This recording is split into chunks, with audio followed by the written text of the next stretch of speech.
diberikan pada saya cinta dan konflik. Ya, tadi sudah dibahas oleh Mbak Soka ya, bahwa cinta dan konflik itu kayaknya kok berseberangan.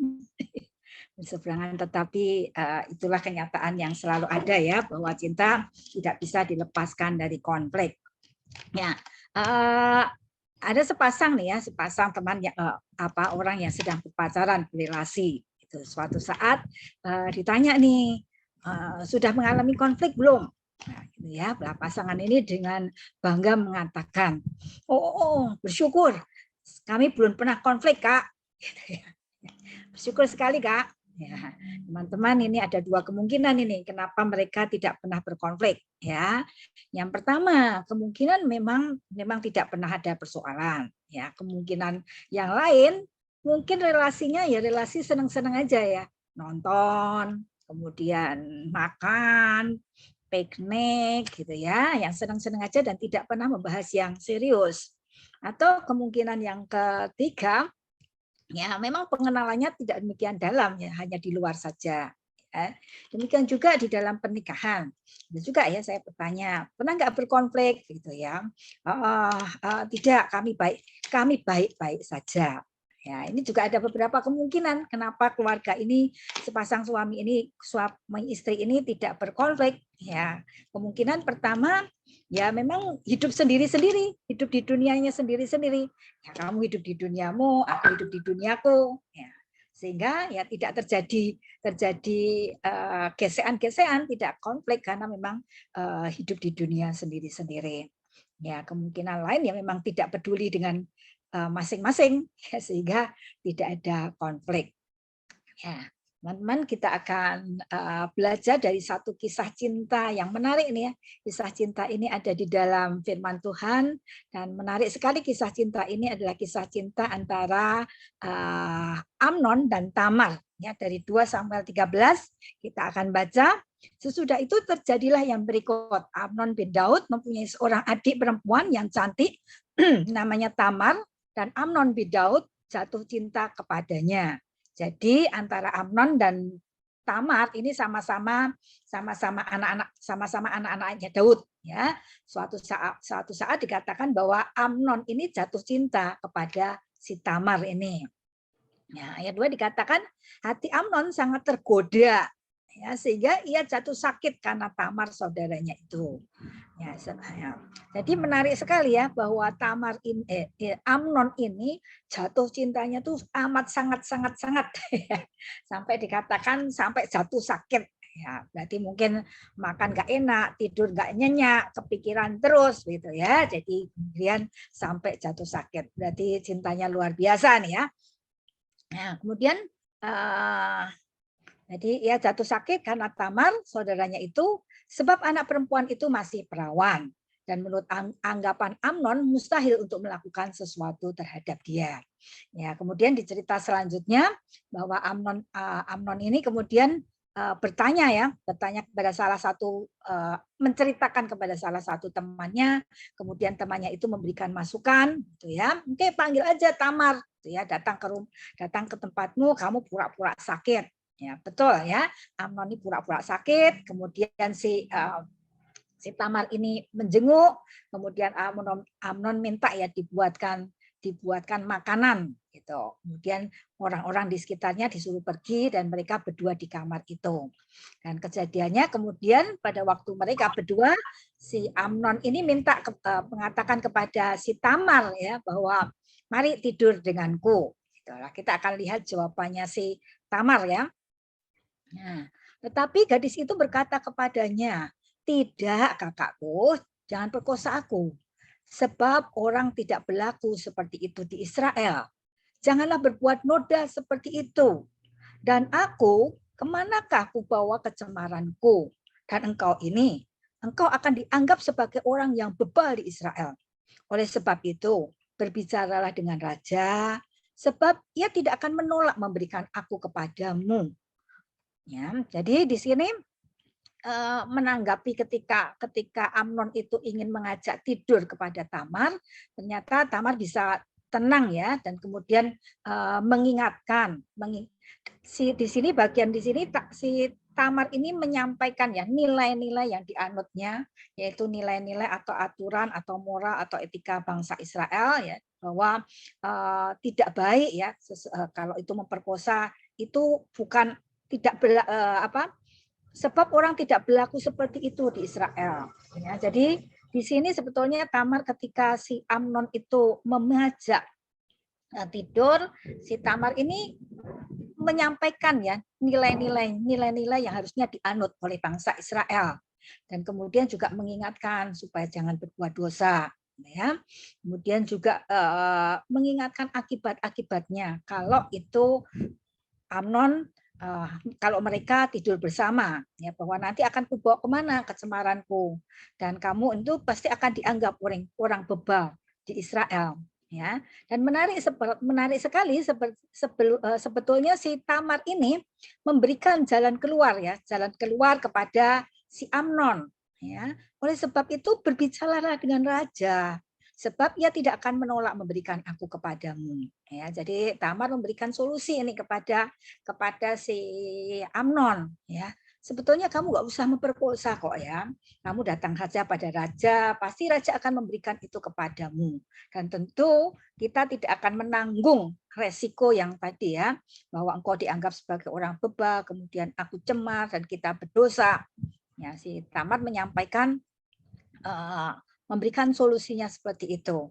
Ya, tetapi kita lihat bagaimana tanggapannya Amnon ya di ayat 14. Tetapi Amnon tidak mau mendengarkan perkataannya, dan sebab ia lebih kuat daripadanya, diperkosanya lah dia, lalu tidur dengan dia. Jadi di sini Amnon tidak mau mendengar, ya, tidak mau mendengar pendapatnya, kemudian jalan keluar yang disampaikan oleh si Tamar, tapi dia tetap nekat saja menuruti apa yang menjadi keinginannya, apa yang menurutnya itu baik ya, karena cintanya yang sudah menggebu-gebu tadi ya. Dan yang menarik teman-teman, kita akan lihat ya sesudah itu ya. Jadi dikatakan bahwa Amnon itu sangat jatuh cinta ya, sampai jatuh cintanya itu sampai sakit ya. Jadi betapa cintanya sangat ini ya si Amnon ya. Tapi kita lihat bagaimana setelah kejadian ini, setelah kemudian si Amnon ini mengajak tidur si Tamar ya. Nah, menarik sekali yang terjadi. Ayat 15 ya. Ya, kemudian timbullah kebencian yang sangat besar pada Amnon terhadap sebentar ya. Ya. Jadi ya, terhadap gadis itu bahkan lebih besar benci yang dirasakannya kepada gadis itu daripada cinta yang dirasakan sebelumnya. Wah, baru berapa waktu, belum dalam satu hari loh, baru beberapa jam, mungkin beberapa menit aja ya, beberapa menit aja tadi cinta yang menggebu-gebu tadi kemudian berubah menjadi kebencian yang sangat besar terhadap si Tamar. Bahkan kebencian itu dikatakan kebencian tadi lebih besar loh daripada cinta yang dirasakan sebelumnya. Wah, menarik sekali ini ya teman-teman. Saya sangat tertarik setiap kali membaca kisahnya Amnon dan Tamar ini ya. Bagaimana perasaan itu sangat mudah berubah ya, dari cinta yang sangat menjadi kebencian yang sangat. Itulah perasaan ya. Itulah perasaan, sifat daripada perasaan. Kemudian dikatakan lalu Amnon berkata, nah ini begitu tega sekali ya, bangunlah, enyahlah. Ya, jadi bisa kita bayangkan saat itu Tamar sedang menangis karena kegadisannya hilang, ya sedang menangis, merenungi bahwa tadi apa yang disampaikan tidak didengar, tapi kemudian dengan seenaknya Amnon mengatakan, bangunlah, enyahlah. Ya. Lalu berkatalah gadis itu kepadanya, tidak kakakku, sebab menyuruh aku pergi adalah lebih jahat daripada apa yang telah kau lakukan kepadaku tadi. Ya, jadi inilah yang disampaikan Tamar. Tetapi kita lihat bagaimana responnya si Amnon. Tapi Amnon tidak mau mendengarkan dia. Kisah cinta yang tragis sekali ya teman-teman. Nah, kita akan mendiskusikan sebentar supaya saya tidak ngoceh sendiri ya, dan supaya teman-teman tetap dalam keadaan berjaga, tidak tertidur karena saya dongengkan Amnon dan Tamar. Ya, silakan teman-teman bisa buka chatnya, ya buka sampaikan chat atau bisa open mic, ya menyampaikan apa pendapatnya. Apa yang Anda pelajari tentang kisahnya cinta Amnon dan Tamar? Silakan teman-teman bisa chat.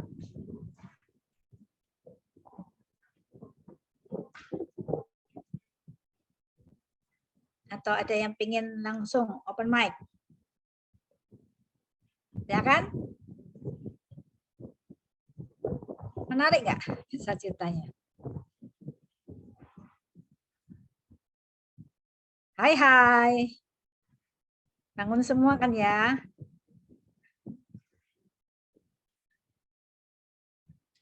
Gimana teman-teman?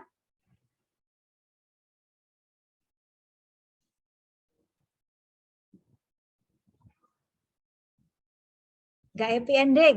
Ya, nggak happy ending. Oke. Pedih. Oke. Ada lagi? Perasaan sesaat. Oke. Tragedi. Oke. Cinta itu buta. Oke. Egois. Oke. Ya, unmet hope. Ya. Oke. Tidak mencapai, tidak sesuai dengan yang diharapkan. Oke. Lanjut. Ada lagi? Ya. Oke. Pertanyaan selanjutnya.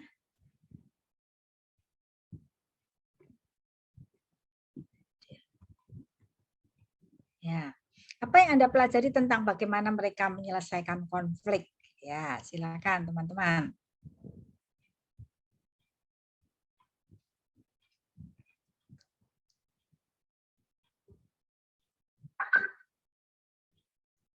Bagaimana? Apa yang teman-teman pelajari dari bagaimana Amnon dan Tamar tadi menyelesaikan konflik?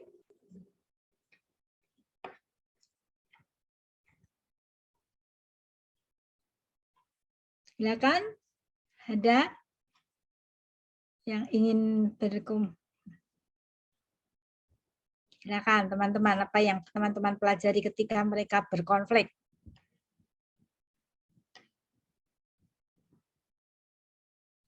Di mana Amnon punya keinginan ya tidur, tetapi Tamar tidak menghendaki itu, gitu ya. Oke.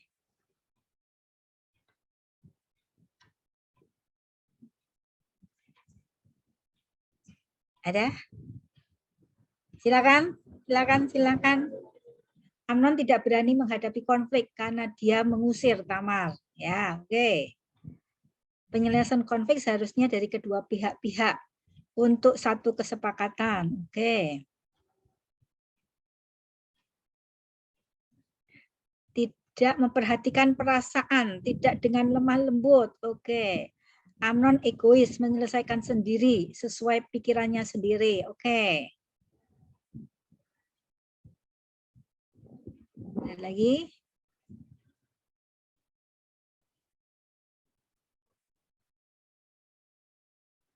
Silakan. Ada lagi? Tidak ada penyelesaian karena rasa egois. Oke.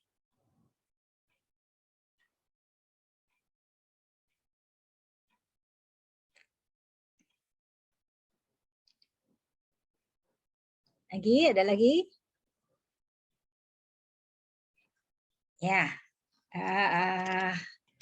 menarik sekali ya teman-teman ketika ini ada dua belah pihak, tetapi yang satu itu sudah mencoba memberikan pandangannya, memberikan penilaiannya, gitu ya, bahkan memberikan tawaran-tawaran jalan keluar. Ya, tetapi ketika Amnon itu uh, hanya mengutamakan keegoisannya, hanya mengutamakan perasaannya, sehingga tidak terjadi penyelesaian yang baik, ya, sehingga akhirnya konflik itu berakhir dengan runyam ya, bahkan berkepanjangan. Sesudah itu kalau kita baca ceritanya, kemudian ada si Absalom itu memusuhi Amnon dan selanjutnya berkepanjangan. Ya, jadi dan kita melihat ketika hanya mengutamakan perasaan, ya, hanya mengutamakan perasaan, maka bahaya sekali ya ketika kita hanya mengutamakan perasaan, karena perasaan itu begitu mudahnya berubah. Ya. Jadi ketika tidak ada keseimbangan antara pikiran dan perasaan, maka konflik itu kadang-kadang sulit diselesaikan. Oke, ya semoga kita boleh belajar ya dari kisahnya Amnon dan Tamar ini bagaimana menyelesaikan konflik.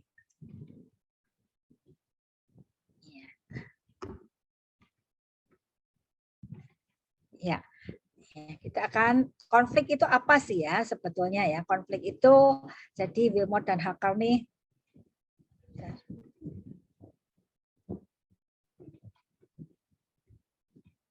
ya mendefinisikan konflik interpersonal itu sebagai pertentangan ya antara setidaknya dua pihak yang saling bergantung, yang merasakan adanya ketidaksesuaian tujuan, keterbatasan sumber daya, dan gangguan dengan orang lain dalam mencapai tujuan mereka. Ya, atau kata lainnya bisa asal katanya disagreement ya, tidak ada kecocokan, tidak ada kesesuaian.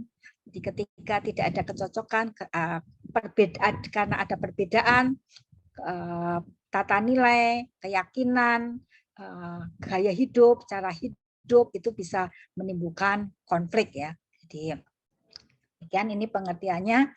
Kita akan masuk ya, penyebabnya apa? Penyebabnya kalau kita di dalam relasi berpacaran atau suami istri gitu ya, maka penyebabnya yang pertama adalah kebutuhan yang tidak tercapai ya. Ada perbedaan kebutuhan antara laki-laki dengan perempuan, di mana laki-laki itu punya kebutuhan dihormati ya, karena harga diri laki-laki itu lebih ya. Kalau soal harga diri laki-laki itu nilainya lebih tinggi gitu ya, dihormati. Sehingga ketika dia tidak dihormati, nah itu bisa menyebabkan konflik ya, kemudian dilayani, dipercaya. Jadi ketika kita laki-laki ini peka sekali, misalnya kita membandingkan dengan orang lain atau suami lain atau laki-laki lain, wah itu loh karirnya kok melonjak ya, kok cepat sekali ya, gitu. Nah, itu bagian-bagian yang peka ya bagi laki-laki ketika itu menyentuh harga dirinya, ketika menyentuh tidak dihormati. Ya, karena itu biasanya kalau ada perselingkuhan maka sama-sama berselingkuh begitu ya, yang laki-laki akan akibatnya itu akan lebih parah ya, karena merasa harga dirinya diinjak-injak, tidak dihargai seperti itu. Dan kemudian ada kebutuhan dilayani sehingga kalau makanya senang ya kalau dimasakkan, dibuatkan ada seorang suami itu ketika kalau yang buat sambelnya bukan istrinya, itu dia tidak senang. Dia senang sekali walaupun hanya dibuatkan sambel oleh istrinya, tapi dia merasa sangat dicintai ketika dibuatkan sambel itu. Ya, kemudian dipercaya ketika kebutuhannya itu dipercaya, tidak dicurigai, gitu ya. Saya ingat ketika dengan Mas Gun ya. Waktu lalu ada persoalan di antara kami gitu ya, persoalan ke antara kami itu Mas Gun itu sulit ya untuk mengatakan kalau pamit kemana, jam berapa, dari mau pergi kemana, jam berapa sampai jam berapa, mau apa. Nah itu bagi saya membiasakan untuk kalau pergi itu jelas begitu ya. Nah ketika saya minta kalau pamit yang jelas begitu supaya tahu. Nah, dia titik persoalannya jadi tidak senang. Kenapa? Karena merasa tidak dipercaya. Ya, kok nggak percaya toh bahwa aku tuh nggak kemana-mana yang tidak. Ya, itu kebutuhannya pengennya dipercaya gitu ya. Ya juga kalau istri itu kebutuhannya lebih dikasihi ya, dikasih, kemudian merasa aman ya. Kalau tahu suaminya itu kemana jelas itu lebih merasa aman gitu ya. Kemudian merasa merasa penting gitu ya. Jadi ini kasus-kasus ketika ada suami kemudian suami tampak wajahnya murung begitu ya, sedih, tetapi diam saja ya. Si istri ini ketika tidak diceritain, ketika tidak diajak ngomong, itu merasa aduh kok aku tidak dianggap ya sebagai istri ya. Kok suamiku ini nggak mau cerita gitu ya, cerita apa adanya. Jadi merasa tidak dipentingkan ya. Atau ketika suami melakukan kesalahan kemudian tidak mau meminta maaf gitu ya, suami berpikirnya ya udah minta maaf itu kan pokoknya yang penting kan aku tidak melakukan lagi. Permintaan maaf itu kan tidak perlu dikatakan gitu ya. Nah, kadang-kadang si istri ini ketika si suami itu tidak mengatakan minta maaf gitu ya, itu merasa tidak dihargai, tidak dipentingkan sebagai istri. Ya, jadi adanya kebutuhan, perbedaan kebutuhan ini kadang-kadang jadi menyebabkan konflik ya antara suami istri atau antara relasi pasangan laki-laki dan perempuan gitu. Ya. Oke. Kemudian apa yang kedua yang bisa menyebabkan konflik yaitu tujuan yang tidak tercapai. Ya, kita masing-masing sebelum menikah kan punya tujuan ya, tujuan hidupnya gitu ya. Nah, ketika menikah kemudian masing-masing kan membawa tujuan itu di dalam pernikahannya.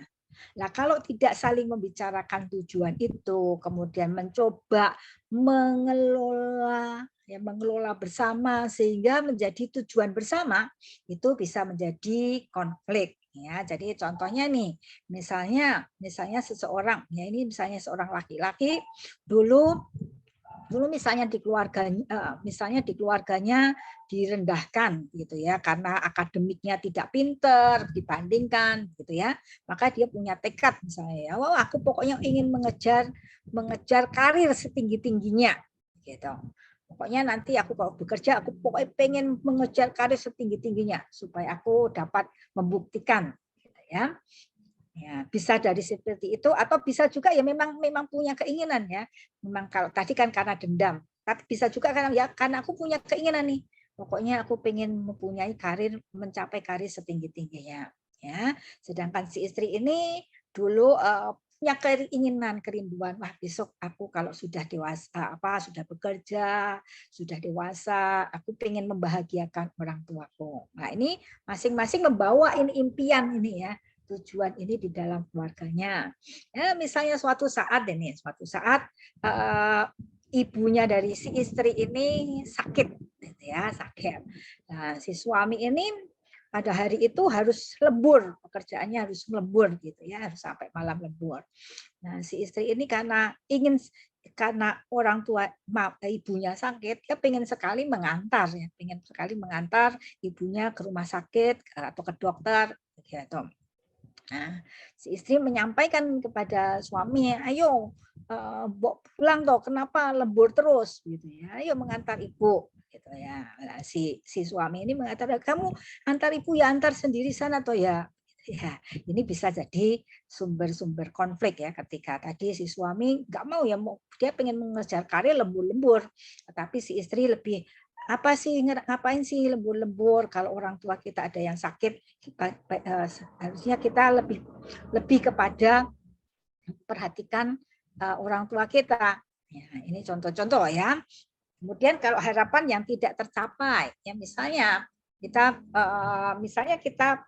pasangan, kita punya istri atau suami ya, punya bayangan idola yang dibayangkan ya, misalnya wah mamahnya si laki-laki ini dulu ibu rumah tangga yang baik ya. Jadi kalau suaminya pulang membuatkan teh, ditemani ngomong, pokoknya ibu rumah tangga yang baik gitu ya. Nah, ini Sehingga si suami ini berharap si istrinya seperti itu. Nah, ketika si istrinya yang didapatkan ini adalah istri yang memang wanita karir, ya, yang dulunya sebelum menikah tidak biasa mengerjakan pekerjaan rumah dan lain sebagainya, nah tentu itu tidak sesuai yang diharapkan. Ini bisa menjadi sumber konflik, ya. Kemudian berharap mengubah pasangan menjadi seperti dirinya.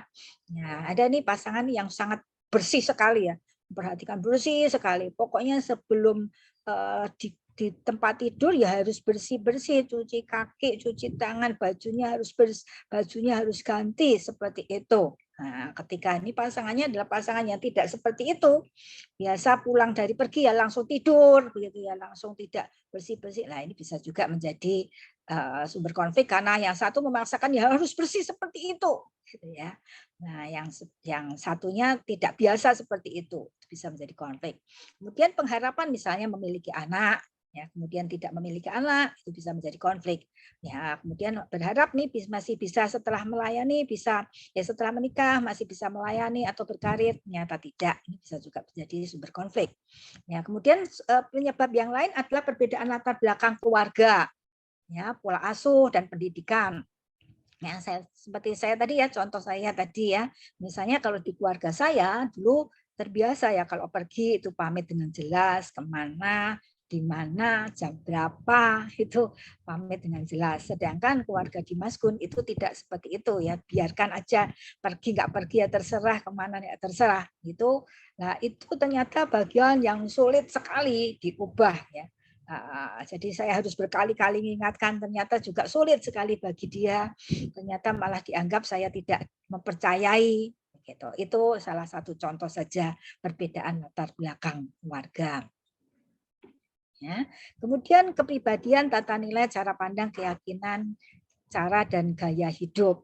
Ya, saya beri contoh juga, misalnya, jadi kalau dulu Mas Kun kalau mau keluar mau pergi, ya terutama pergi jauh begitu ya, yang naik pesawat begitu, itu tuh tidak pernah ngajak saya, gitu ya. Nah, saya kan pengennya kan padahal dia itu nggak bisa kalau pergi jauh jauh sendiri begitu dia nggak bisa. Ya, pengen saya kan menemani ya. Tapi dia tidak ingin saya temani. Ya, alasannya apa? Ya, alasannya anak-anak masih kecil. Anak-anak nanti kalau terjadi apa-apa di pesawat, nanti keduanya meninggal anak-anak dengan siapa? Ya, itu ketakutan-ketakutannya. Nah, bagi saya keyakinan saya adalah orang meninggal itu di mana aja bisa meninggal kok, gitu ya. Nggak usah naik pesawat, di rumah aja bisa meninggal, di jalan bisa meninggal. Nah, itu contoh-contoh ya, misalnya keyakinan, cara pandang, tata nilai, gaya hidup. Ya, gaya hidup yang satu boros, yang satu hemat, yang satu suka memberi, yang satu pelit, gitu ya. Kemudian juga miskin keterampilan berkomunikasi. Ya, ini sangat banyak penyebab disebabkan karena keterampilan berkomunikasi ini sangat banyak yang konflik karena tidak bisa berkomunikasi. Ya, sebetulnya masalahnya kecil, tapi bisa jadi besar gara-gara tidak bisa berkomunikasi. Ya, misalnya nadanya tinggi atau pilihan katanya itu ketus, ya itu sebetulnya hatinya mungkin baik, hatinya maksudnya baik, tetapi kemudian ketika menyampaikannya itu dengan nada tinggi, ya atau keras, ya mungkin jadi tidak enak, atau pilihan katanya ya, atau kadang-kadang mungkin tidak bisa menyampaikan dengan jelas gitu ya, sehingga yang mendengar itu tidak bisa menangkap dengan jelas maksudnya apa sih gitu ya. Itu bisa bisa menjadi sumber komunikasi sumber sumber konflik gitu ya. Ya, ini besar besar sekali pengaruhnya, gitu ya. Kemudian luka-luka atau dosa yang belum dibereskan. Ya, ketika ada luka-luka itu dan dosa belum dibereskan, bisa menjadi sensitif, ya, bisa menjadi tertutup. Itu bisa menjadi sumber konflik. Ya, misalnya luka penolakan. Dulu ditolak ya, mungkin pernah ditolak oleh menerima luka penolakan oleh keluarga atau dari siapa gitu ya, sehingga ketika pendapatnya baru menyampaikan pendapat sebentar gitu ya, kemudian pasangannya menyanyikan, loh bukannya ini begitu Pak, begitu. Wah, itu sudah merasa tertolak dulu, gitu ya. Nah, itu bisa menyebabkan konflik juga. Ya. Kemudian dosa yang belum dibereskan, ya misalnya tidak beres di dalam keuangan, gitu ya. Nah, sehingga ketika mau diajak membicarakan keuangan, terbuka keuangan, wah itu bagian yang peka, ya, sehingga mungkin menolak untuk membicarakannya. Kemudian ketika menolak, ketika diajak terus, ya jadi panas, jadi marah, ya. Oke, itu tadi penyebab-penyebabnya. Ya, teman-teman, konflik itu akan ada sepanjang umur pernikahan kita. Ya, jadi sampai kapanpun pernikahan kita itu tetap akan ada konflik. Kenapa alasannya? Ya karena keduanya pribadi yang unik, yang tidak bisa disamakan. Yang satu tidak bisa sama plek gitu ya. Jadi tentu akan ada perbedaan-perbedaan pendapat, ketidakcocokan, ya. Kemudian yang kedua, kenapa itu konflik itu selalu ada sepanjang pernikahan? Ya karena kita itu selalu perubahan itu selalu terjadi. Ya, kita sebagai individu selalu mengalami perubahan fisik. Ya, misalnya dulu ketika muda kita sehat, gitu ya. Tetapi ketika bertambah usia, oh ada penyakit, misalnya ada penyakit timbul penyakit mah, timbul penyakit gula, ya. Sehingga ketika ada penyakit-penyakit itu tentunya berbeda ya ketika sehat ya. Jadi mungkin ketika sakit ya sering sakit sehingga mungkin emosinya mudah meledak ketika sakit itu atau tidak nyaman ketika mendengar kata-kata pasangannya. Nah, ini berubah terus kan psikis fisiknya kan. Kemudian psikis kita juga berubah ya. Psikis sosial kita juga berubah. Misalnya dulu kita waktu muda ya lebih banyak misalnya kita bisa bersantai, senang-senang, hore-hore gitu ya. Tetapi kemudian setelah karir kita misalnya udah mulai manajer gitu ya, tentu tekanan-tekanan target-targetnya itu lebih tinggi. Ya, sehingga karena target itu lebih tinggi kita lebih ada tekanan-tekanan ya, ada tekanan stres. Ya, ketika stres itu maka akan mempengaruhi relasi ya, juga spiritual ya. Kalau dulu kita misalnya dekat dengan Tuhan saat teduh, apa-apa curhat kepada Tuhan, mungkin relasi kita enak ya. Tetapi ketika suatu saat kita jauh dari Tuhan, jatuh bangun di dalam dosa, tentu itu akan mempengaruhi relasi. Juga lingkungan kita itu selalu berubah ya, sehingga itu membuat kita berubah. Oke, sumber konflik saya cepat aja, sumber konflik ya. Keuangan ini yang paling peka nih, keuangan ya. Jadi ya saya dulu kalau mau uang belanjanya habis gitu, mau minta begitu, waduh takut nih ya. Kalau saya ngomong nih uangnya habis, kemudian dikomentari, kok sudah habis? Wah itu paling tidak enak. Ya, jadi itu keuangan itu sumber sangat peka. Ya. Kemudian keluarga besar, hubungan dengan keluarga besar ini juga tidak mudah ya. Apalagi kalau keluarga besarnya penuh persoalan, ya itu kita bisa terlibat. Kemudian kebiasaan sehari-hari yang kecil-kecil ya, yang kecil-kecil, anduk tidak dikembalikan pada tempatnya, ya buang sampah sembarangan, ya itu yang kecil-kecil itu kadang-kadang bisa juga jadi sumber konflik.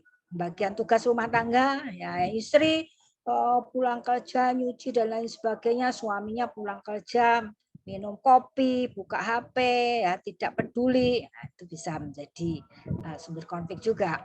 Kemudian kehidupan seks, ya kehidupan seks juga sumber konflik ya, terutama ibu-ibu yang sudah capek, gitu ya. Kalau suaminya mah gitu, aduh ya rasanya malas gitu ya, capek ya, sehingga menolak. Ya, kalau menolaknya itu tidak dengan tepat, menolaknya menyakiti, ya, itu bisa jadi sumber konflik ya. Nah, kemudian tidurnya membelakangi atau kurukupan selimut tebel gitu ya, sehingga suaminya merasa tidak merasa dicuekin, ya itu bisa jadi konflik. Ya, kemudian peran suami Ya, relasi dengan teman-teman ini kadang-kadang juga yang suka reuni-reuni. Ya, kalau pasangannya tidak suka reuni, satunya suka reuni. Nah, ini bisa jadi sumber konflik juga. Kalau dengan teman-temannya berlama-lama, ya, dan hobi, karir, nah, mengasuh anak ini juga bisa sumber konflik karena perbedaan pola asuh. Relasi yang jarak jauh LDR ini tentu akan lawan ya dengan konflik. Yang terakhir perselingkuhan ini yang konflik yang paling tidak mudah dihadapi. Oke.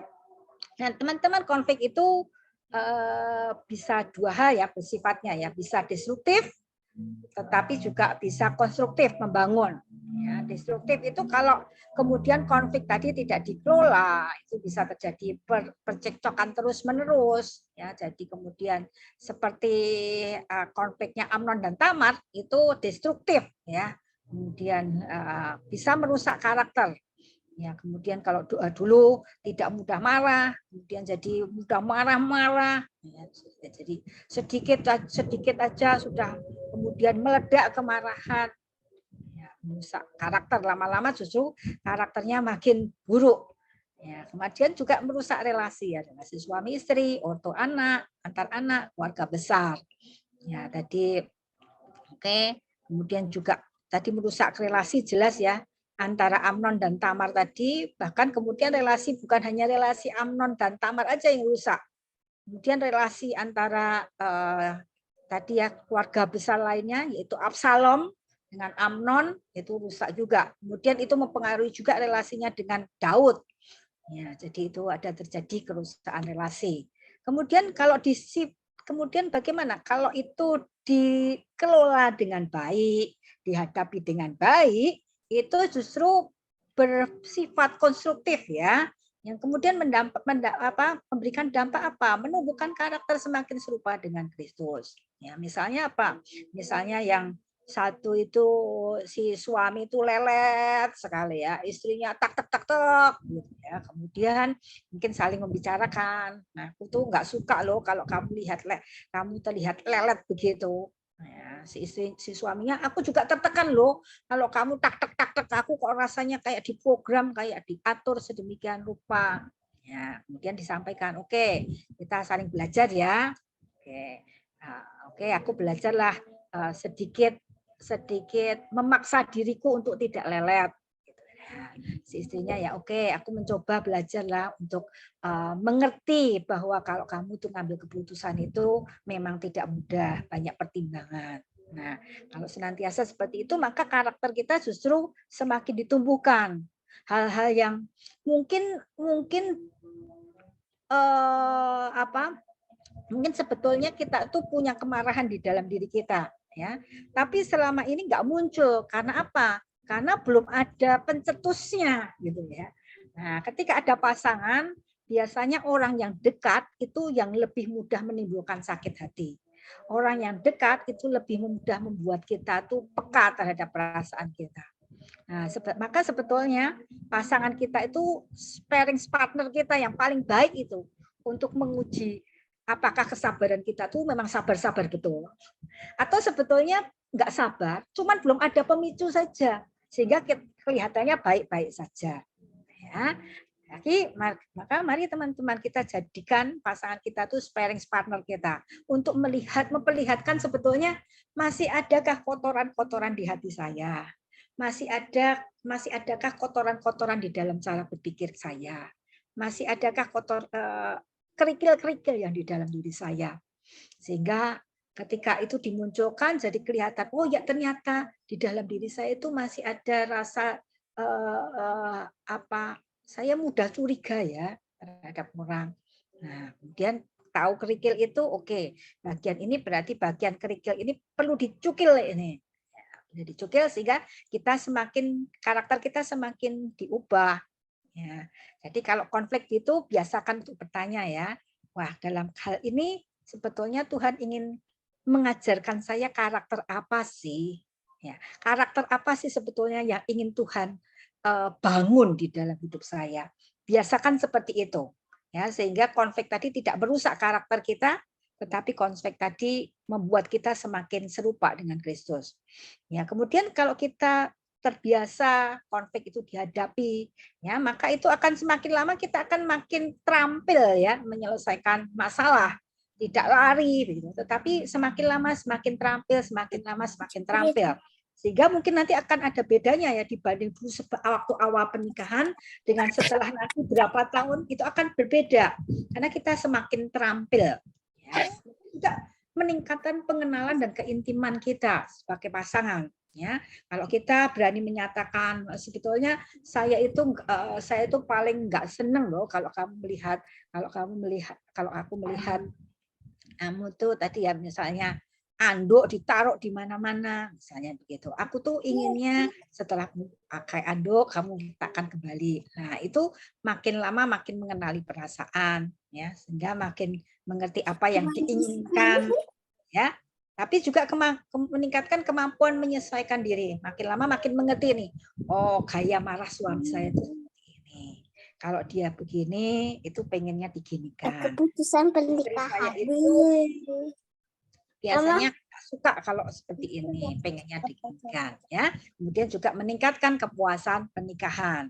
Jadi mari teman-teman kalau konflik itu bisa konstruktif dan destruktif, maka marilah kita seharusnya memilih ya supaya setiap konflik itu adalah konflik yang membangun kehidupan kita, membangun relasi kita, membangun diri kita sendiri, membangun kebergantungan kita kepada Tuhan.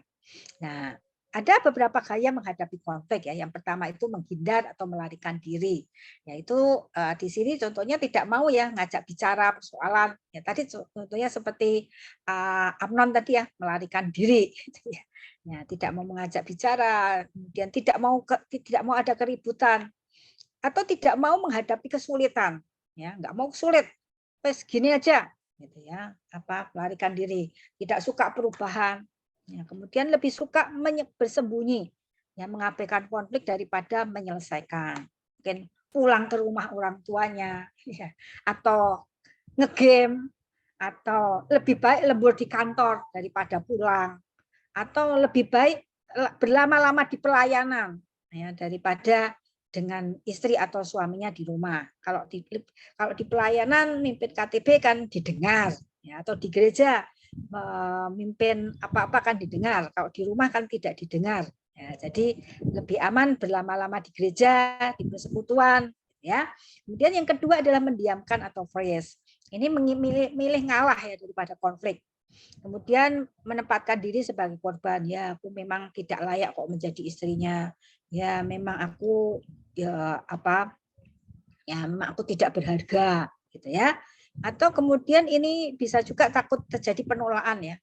Kemudian juga takut melukai, membuat pasangannya terbeban. Jadi diam aja. Daripada nanti aku cerita, istriku kepikiran, istriku sedih, wes aku diam aja dah, gitu ya. Jadi lebih baik itu memilih diam karena takut melukai, membuat pasangan terbeban. Atau juga ingin dimengerti pasangannya, jadi diam biar ngerti lah dia kalau aku marah, kalau aku nggak suka. Ya. Gaya saya dulu seperti ini, ya. Saya berjuang terus, banyak berjuang dalam hal ini karena saya pengen saya yang dimengerti, begitu ya. Jadi saya diam, saya besengat-besengut, wajahnya saya tunjukkan ketidakenakan saya, dan saya berpikir supaya suami saya ngerti, gitu ya. Atau juga ingin menghukum pasangan dengan mendiamkan. Ya, enak aja, ya sudah dia sudah melakukan sesuatu ya, diamkan aja biar dia merasa terhukum, rasa no gitu ya. Ya, kemudian menyerang ini ya, menyerang tadi kayak Amnon tadi ya, menyerang, punya tujuan pribadi, ya dikorbankan aja pasangannya. Nyahlah, pergilah. Jadi itu. Kemudian juga dia ingin mengontrol hasil akhirnya. Ya, dia tidak ingin kalah, dia ingin pokoknya harus ini. Ya, karena itu diserang supaya akhirnya pasangannya nurut dan memenuhi keinginannya. Ya, ini bisa juga jadi bisa menggunakan perkataan kasar, bisa menggunakan kekerasan fisik juga, gitu ya. Kemudian juga bisa mengancam, intimidasi. Pokoknya yang penting saya menang, gitu. Ya, ini ya. Ya, yang selanjutnya adalah menghadapi atau mencari solusi. Ya, tentunya yang keempat ini yang baik ya.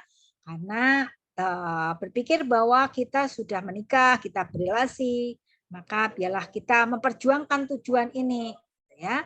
Kemudian konflik itu dipahami ya ini sesuatu yang memang alami kok. Memang kita mengalami perbedaan, ya lumrah lah kalau kita menghadapi konflik ini. Tapi mari kita jalani, kita hadapi, kita bicarakan, ya. Kemudian mengajukan negosiasi pemecahan masalah, solusi dicari, ya. Kemudian kedua pihak mendapatkan apa yang jadi sama-sama apa yang diinginkan itu coba sama-sama diolah, dimasak, gitu ya, sehingga masing-masing bisa diakomodasi keinginannya. Nah, ini memang membutuhkan keberanian ya untuk mengungkapkan keinginannya, mengungkapkan apa yang dirasakannya, memang dibutuhkan untuk itu. Nah, sekarang bagaimana kalau kita menghadapi konflik ya? Yang pertama, yang paling penting kita itu harus mengerti dan menempatkan pasangan kita itu sesuai tepat seperti apa yang Tuhan katakan. Saya suka nih, saya paling suka dengan 1 Petrus 3 ayat 7. Dikatakan ya, demikian juga kamu hai suami-suami, termasuk juga istri-istri, ya. Hiduplah bijaksana dengan istrimu, hiduplah bijaksana dengan suamimu, sebagai kaum yang lebih lemah. Hormatilah mereka sebagai teman pewaris kasih karunia, yaitu kehidupan, supaya doamu jangan terhalang. Jadi ini yang terus kita ingat, ya. Sepanas apapun hati kita, semenyakitkan apapun pasangan kita, dia itu bukan musuh kita yang harus kita musuhi, gitu ya. Kadang-kadang kalau kita pas marah, pas anyel itu seakan-akan dia tuh musuh ya, sehingga kita tuh pengen menjatuhkan, pengen memarahi, pengen merendahkan, ya itu musuh kita. Ya, tapi teman-teman, mari kita ingat bahwa sepanas apapun kita, dia itu bukan musuh kita, tetapi dia pewaris kasih karunia.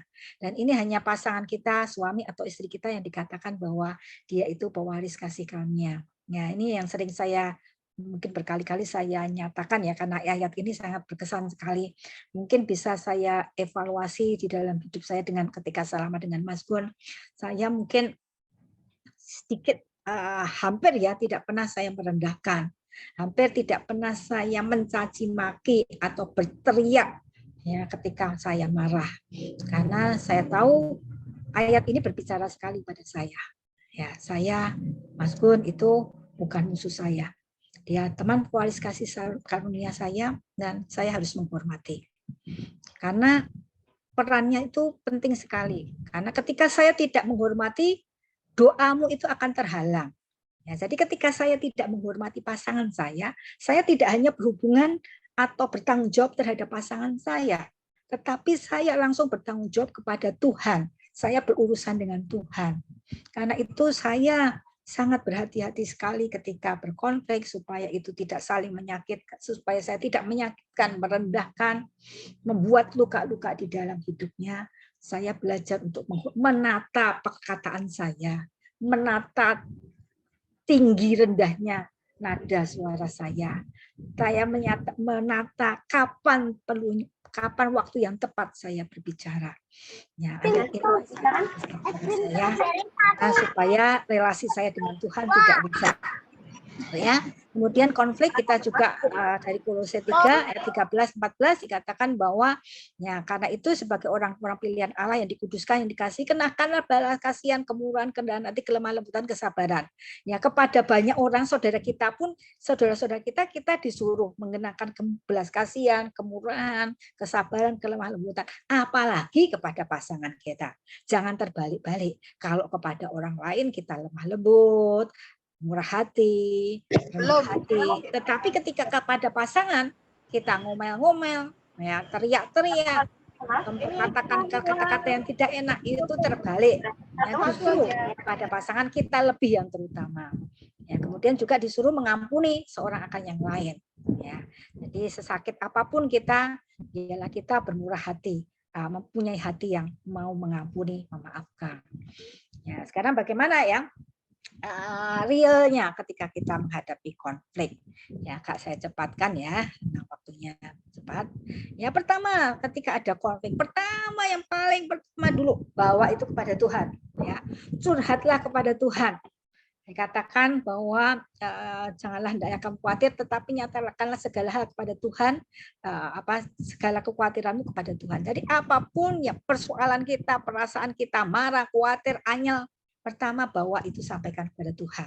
Supaya Tuhan dulu yang menata hati kita, menata pikiran kita, sehingga ketika kita berhadapan dengan pasangan, itu tuh emosinya sudah diturunkan. Ya, perasaannya sudah diturunkan, pikirannya sudah ditata. Sehingga ketika kita menyampaikan kepada pasangan, situasinya sudah tidak dengan emosional yang meledak-ledak kayak si Amnon tadi, ya, tetapi kita bisa menyampaikan dengan tepat seperti Tamar tadi ya, menyampaikan pemikirannya. Tamar tadi walaupun ketakutan mau diperkosa, tapi dia masih bisa dengan jernih menyatakan pendapat pikirannya, tata nilainya, menyampaikan jalan keluarnya. Nah, itu bisa kita sampaikan ketika kita sudah menyampaikan ini kepada Tuhan dulu apa yang kita rasakan ya. Kemudian tadi ya ingat bahwa pasangan itu bukan musuh ya, tetapi jadi tetap ketika kita berhadapan dengan pasangan kita tetap hormati, cintai, bahagiakan ya. Milih ketika mau berkonflik itu punyalah hati yang hati-hati di dalam kita, itu hati yang ya saya menghormati pasangan saya, ya saya mencintai dan saya pengen membahagiakan pasangan saya. Ya, itu harusnya yang ada di dalam diri kita. Ya, tujuannya jadi ketika kita konflik ini tujuannya supaya pasangan saya bisa berbahagia, supaya pasangan saya bisa merasa dicintai, supaya saya bisa mencintai. Nah, jadi tujuan konflik itu supaya ini yang yang ada di dalam hati kita, gitu ya, sehingga bukan panas-panasan. Ya, kemudian pentingkan relasi daripada yang lain, yang nilainya lebih rendah. Jadi relasi suami istri itu lebih penting, gitu ya. Saya sering beri contoh, misalnya ini si suami ini tugasnya menyetrika pakaian, gitu ya. Nah, tapi karena suami ini menyetrika pakaiannya tidak dia nggak suka menyetrika sehingga tidak rapi, gitu ya. Ini istrinya pada rapi sekali, sehingga setiap kali jadi keributan. Kok nyetrika kok nggak rapi, begitu ya, ribut terus.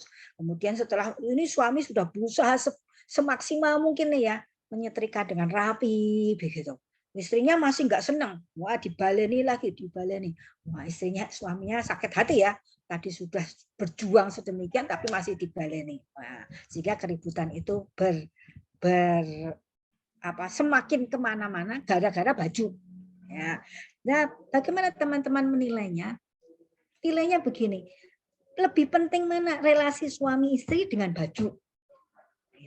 Kan lebih penting relasi suami istri kan? Oke, karena itu yang diutamakan nih relasi suami istrinya. Bajunya ini harus disekunderkan. Nah, jalan keluarnya bagaimana? Jalan keluarnya ya udah toh dilondrikan kan, disetrikakan laundry.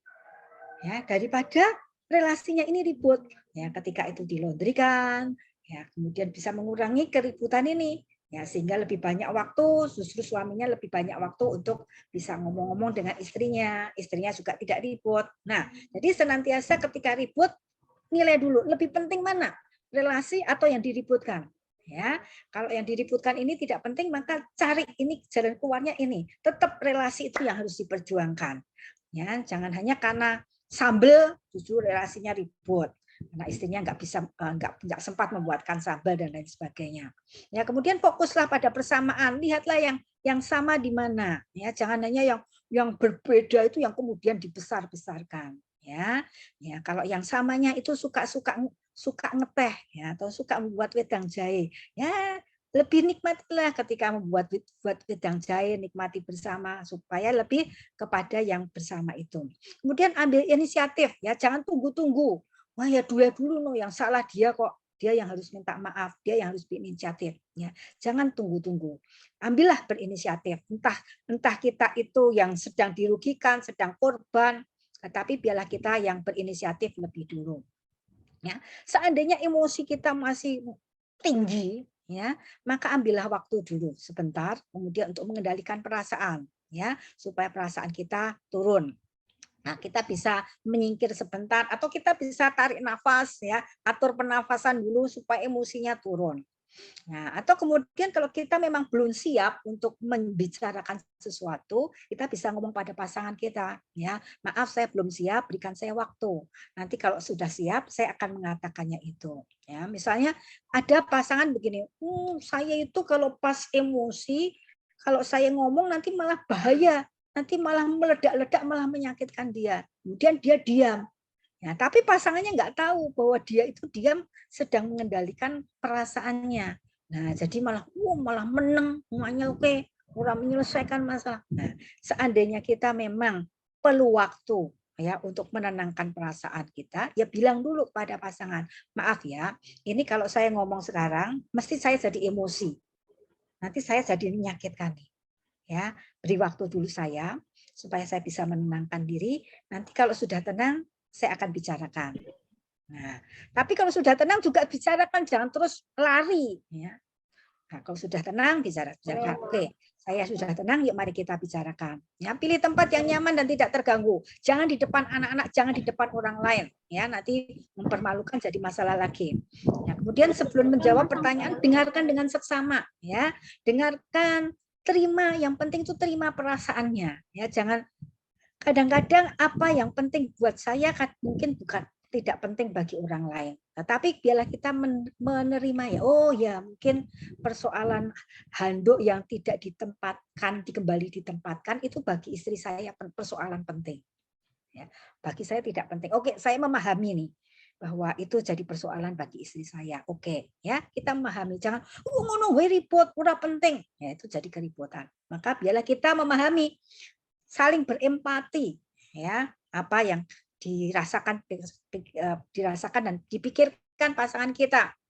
Ya, ini Abraham Lincoln mengatakan, saat saya membicarakan hal yang penting dengan seseorang, itu saya mendengarkannya 2 kali lebih banyak daripada yang saya katakan. Ya, jadi kalau membicarakan yang penting, justru bukan kita yang terocos banyak ya, tetapi justru 2 kali lebih banyak saya mendengarkan. Kalau ini penting dengan istri saya akan lebih mendengarkan lebih lagi daripada saya terocos menasehati, terocos memberikan solusi. Ya, kemudian temukan ya, kita masing-masing evaluasi dulu. Tentu ada bagian yang kita ikut andil. Ya, enggak ketang 1%. Ya, 1% saya salah, 90% pasangan itu salah. Ya, tetap akuilah bahwa saya salah. Ya, kita bisa mengakui, misalnya Pak, Ma, maafkan saya tadi kata-kata saya tadi terlalu kasar. Maaf ya. Jadi mudahlah meminta maaf ya ketika kita tahu kesalahan kita walaupun itu bagian kecil. Ya, kemudian tema bahaslah satu masalah, ambil tema ya, temanya apa ya, misalnya tema merawat orang tua atau tema kalau pergi harus pamit ya, satu tema itu jangan kemana-mana ya. Jadi kalau pergi harus pamit ya, bilang saya ingin kalau kamu pergi mau pamit ya. Terus jangan kemana-mana. Seperti 3 tahun yang lalu loh, kamu tuh gini-gini. Nah, nanti kemana-mana. Ambillah satu tema, temanya apa, bahas itu. Ya, kemudian cari kompromi, ya. Kemudian untuk bisa saling memuaskan, berdoa, minta Tuhan tolong jalan keluar. Ya, kalau sudah bisa dibicarakan, buatlah perayaan, ya, perayaan. Oke. Jadi perayaan ini untuk menutup bahwa masalah ini sudah selesai ya. Masalah saya dengan orang tuamu tentang memberikan keuangan pada orang tuamu ini udah selesai ya. Ayo kita rayakan, ya, bisa berpelukan, makan bersama, jalan-jalan berdua atau foto berdua, ya. Pokoknya itu perayaan ini untuk memberikan tanda ini sudah selesai. Jangan diungkit-ungkit lagi besok. Ya, kemudian kalau udah ada solusi ya ambil solusinya. Kemudian dievaluasi ya, apakah solusinya itu sudah dilakukan. Ya, kalau butuh pertolongan, kalau memang sudah sulit ya carilah pertolongan. Jangan sampai nanti sudah kritis ya, sulit mengudarinya gitu ya. Oke, teman-teman, konflik itu bukan untuk dihindari. Tapi dihadapi, karena itu akan bisa menumbuhkan karakter kita, bisa menguatkan karakter kita. Konflik itu bisa membangun membangun hidup kita. Ya, jadi teman-teman silahkan mengevaluasi ya. Selama ini bagaimana cara kita berkonflik? Apakah kita menyerang? Apakah kita memendam, membiarkan diri? Ataukah kita melarikan diri? ataukah kita berusaha untuk menyelesaikan diri, membicarakan baik-baik, ya, membicarakan baik-baik, ya. Yang mana teman-teman selama ini menghadapi konflik, ya, dan bagaimana teman-teman berkonflik selama ini? Apakah mau menyatakan apakah ketika kita berkonflik kita menghormati pasangan kita atau menganggap kita itu sebagai musuh sehingga kita saling menyakitkan, ya. Begitu yang bisa saya sampaikan. Silahkan teman-teman mengevaluasi, ya, dan mengambil penerapan yang paling praktis yang bisa dilakukan supaya ada perubahan di dalam cara kita berkonflik. Ya, ini PPT-nya ada di dalam pengurus, jadi kalau teman-teman ingin membutuhkan silakan. Demikian saya serahkan kepada kembali Mbak Soka.